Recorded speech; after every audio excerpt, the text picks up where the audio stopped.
Hey everyone, this is Alize, your favorite Hoodoo root worker, and today we are going to talk about the dark feminine.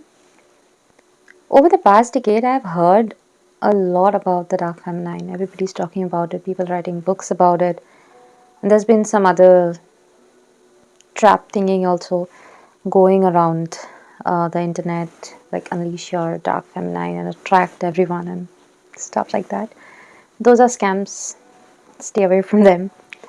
But they do have some helpful tips here and there. So, what exactly is the dark feminine?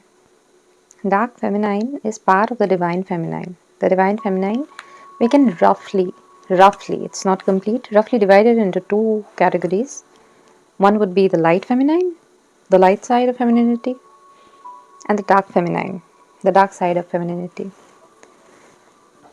And people who say that, I am the dark feminine or things of this sort, it's not really that. People are born divine, yes, but they are not naturally going to embody the dark feminine or the light feminine unless they do put themselves through some very, very specific practices. And yes, somebody can embody that, but it won't be easy. With whatever it is, light or dark, it won't be easy. And there are some very specific practices for that as well. So, what is the dark feminine? Is it something that the movies portray? Is it something that is it some kind of a super seductress siren, or is it some kind of a demon that we should be afraid of, like how some people think of it? As a Hindu myself, my first thought when it comes to the dark feminine is, of course, Ma Kali. And I have asked Ma Kali, and she herself has confirmed that she indeed is a manifestation, is an archetype of the dark feminine. And in this video, I will be talking about Ma Kali, the dark feminine. So, those of you who are interested in these topics can sit tight. You will find this video very interesting. I am going to draw some comparisons between the dark feminine and Ma Kali. And I'm quite sure that I will miss some points. So the viewers are there to point out my mistakes and let me know in the comments that I missed this point and things, because I want to continue talking about this. This is something that I have wanted to talk about, and now I have been kind of instructed to talk about. So this is something that I will be talking about maybe quite a lot. So do suggest topics or things that you want to talk about, or your viewpoint on what I say. Do tell me these. So let us begin with some, iconic comparisons, iconic traits between Ma Kali and the Divine Feminine.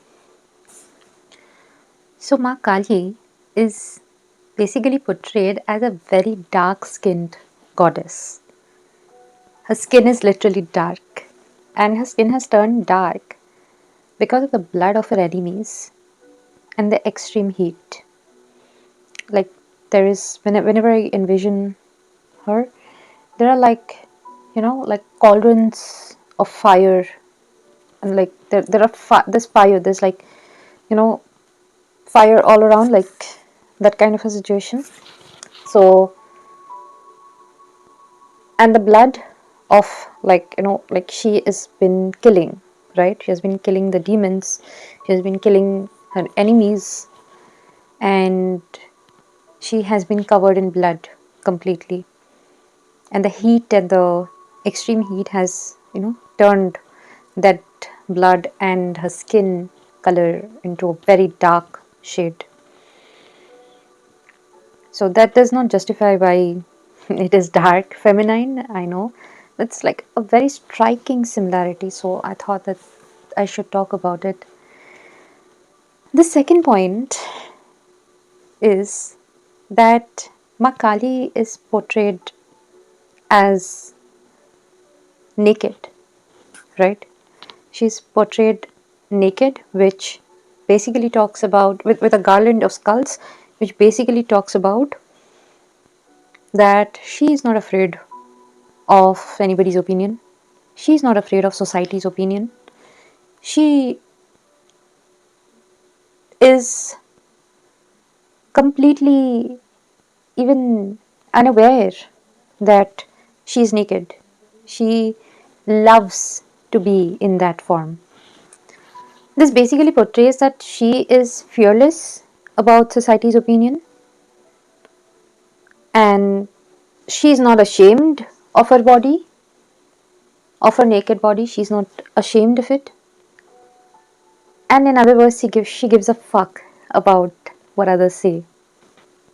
The third point, Shiva is portrayed as being under her, like under her feet, lying down under her feet. In any image that you would see, Shiva is portrayed lying under her feet. Which basically means that when the divine feminine is in her true power, okay, when she is unleashed, when the divine dark feminine is unleashed, even the divine masculine is at her feet. And this does not mean that she can misuse her power or anything of that sort. It means that when the dark feminine, that primal power is unleashed, even the masculine cannot stop it. Even the masculine is afraid, and even the masculine bows down, prays to that dark feminine energy, to that embodiment. Ma Kali is fearsome. She is not afraid of killing. She has taken up her arms, she has now taken up her arms, and she is angry, and she will kill her enemies, or she will kill the enemies of whom she is protecting or whom she loves. So, this is a very unique trait, that she is protecting herself. She is now protecting herself. She is not dependent on another person to protect her. Nobody is taking action except her. She is taking action for herself. She is taking action to mitigate justice to herself. Like, she needs justice, she is doing it herself. She is not dependent on another person to give it to her. When you activate that dark feminine within yourself, you do not you do not depend on others to give you what you want. There are many more aspects to talk about Ma Kali being a manifestation of the dark feminine, and there are other aspects of the dark feminine too, like other archetypes like Lilith, Nama, or even Persephone. And there are a lot of topics that I'm just touching and I have not even gone into it, like unveiling your sexuality. Where does the dark feminine draw power from? Things like this. And we will be talking about it later. But right now, let us talk about how can we start our journey towards Ma Kali or towards the dark feminine, or activating the dark feminine within ourselves, or embodying the dark feminine. And it has, for some of you, it might be a calling, you're interested in it and you don't know where to begin. So, this is where you will begin. So, whenever it comes to dark femininity, people go bonkers on yoga, shadow work, kundalini awakening, things like this.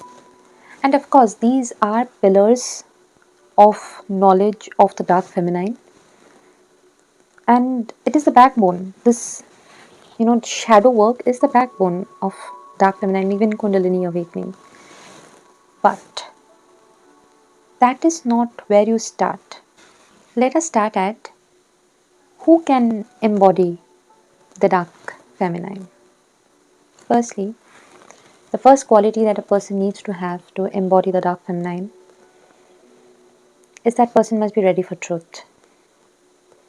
The person must be accepting and ready for the truth and absolute truth.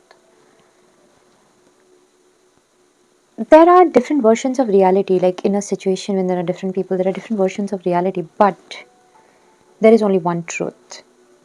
One truth that is the same for everyone. And people doing visualizations and manifestations, they are not doing something false. They are not concentrating on something false because that is not true yet, right? Your visualization is not true yet. So you, the people who are doing the visualizations and the manifestations, you are weaving the very fabric of the truth, of the reality. You are weaving that with your thoughts, with your actions. That is the reason it is not just thoughts, it's actions too. It's not just visualization, you have to take action for it. You have to be positive about it, and you have to keep on taking actions for it. And you have to believe in it, and you have to let go. You are weaving that very fabric of reality, of forming reality, of creating reality. You're not doing something false. Okay. But you have to know, you must know that there is only one truth. Like, say for example, if you have failed in an exam, you have failed in an exam, and that's it. There is no other truth to it. Yes, you can prepare to not fail the next time, but you cannot change that you have already failed once. Yes, you can change that failure into a success, but only if there is a mistake on somebody else's part, not on your part. We'll come to this later as well. So, a person who will embrace the dark feminine side, they must be prepared to deal with the truth, to know the truth, to deal with the truth. And to be on the journey on the dark feminine, this is the first step, embracing truth. Truth and nothing else. I do about 2 tarot readings per day. For the last 10 years, I've been following this routine. 2 tarot readings per day at least. And out of all the people that I have met, I have talked to till now, for whom I've done readings for, 95% of them, they they are not ready to deal with the truth. They are not ready to accept the truth. And some of them, like, a few of them, they they are so not ready to deal with the truth that they think, that they blame me, that my reading is not correct. And later on, when you know my prediction comes to pass, they come back and tell me that yes, it has been true. When, like, the moment I tell people something that, you know the the future is not aligning with your aspirations, people are like, no, you are a bad tarot reader. But I'm this is the thing about the dark feminine, that once you have embraced it, you cannot go back. You fall in love with the truth. So you don't you cannot tell lies, especially with a subject like the occult. I cannot tell lies about it. I mean, I try to see it with as much objectivity as possible, but I can certainly tell you that I cannot tell lies about it. So people are like, you're a bad tarot reader. All your predictions are wrong. But when it comes to pass, that's when they realize that, oh my god, she was right. And most of them come back and tell me, because when something rings true, most people who want to do better, who are conscious, they will identify. They know that, okay, fine, this woman told me the truth even when I was not ready to hear it. So there you go. But for those who can handle the truth, the question then becomes, what are you going to do to solve the problem? Because they want to just go and jump, like, okay, fine, I understand, this is the truth, this is the problem. I want to change this. I want to do something that is better for me, right? All of us are humans, all of us want to do that. So the question then becomes that, are you going to put your efforts into changing others, or are you going to put your efforts into changing yourself? So the next step is basically your approach to problem solving. Actually, to keep your karma good and still get what you want, you have to change yourself rather than trying to change anyone else. And this is true for both light and dark, feminine and masculine. You would have to change yourself and not try to change others if you want to keep your karma good as well as still get what you want. Generally, the light feminine is very approachable, mutable. They want to adjust easily. They go in and solve problems, and they usually adjust themselves rather than making the situation adjust to them. The dark feminine, on the other hand, they don't adjust easily, especially for unjustified things. The dark feminine is not going to tolerate them. The dark feminine is much more freedom oriented. They break barriers, they break customs to show the new light, to show the right way. When people turn blind, and the dark feminine is the one who can, like take off the blindfolds. That is the energy of the dark feminine. It is a force to be reckoned with. But at the same time, let me quickly remind you of Ma Kali. So, when Ma Kali realized that she's standing on top of her husband, Shiva, and she realized her mistake, that she has been uncontrollably killing, when she realized her mistake, she was very quick to realize that mistake and her tongue came out.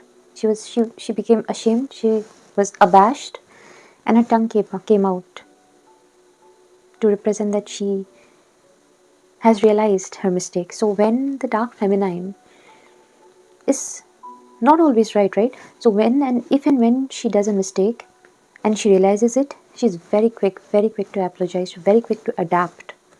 She's not in her ego that she will not adjust, she will not, apologize for the mistakes that she has done. So that is the reason that I think that Ma Kali is the correct, you know, one of the correct divine representation. She's one of the archetypes. It's like the dark feminine is not just limited to Ma Kali, but she's one of the archetypes. And whenever you want to know that, like, what is right, just go back to an archetype, go back to a goddess, go back to their stories, and you will realize a lot. So I have a lot of other things to talk about, but today the time is up. Let me know what you think is interesting, and if you liked this talk, and do let me know what more things that you guys want to talk about so that I can come up with more such things. Thank you so much. Have a great time ahead. Bye.